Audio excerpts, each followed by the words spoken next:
Vi er stadig fastlåst i 1985.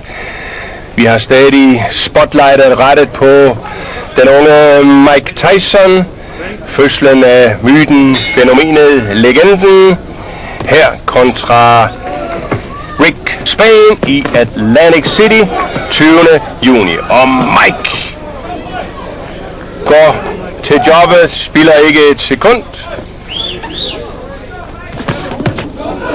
Wow! Stram, tæt venstre.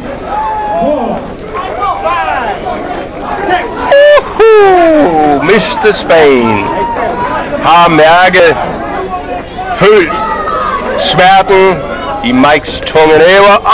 Det var ikke længe. Slut, færdig. Godnatkysset, det venstre hug. Strap tæt.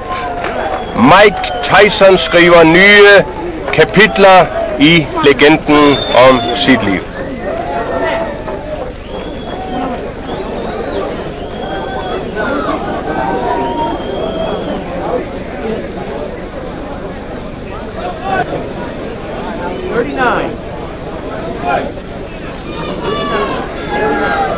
Se det her i slow-sekvensen, og de er faktisk ret vigtige, når det handler om den unge Mike Tyson, fordi hans stødkombinationer kommer så hurtigt dernede, når at fange dem med det blåt øje.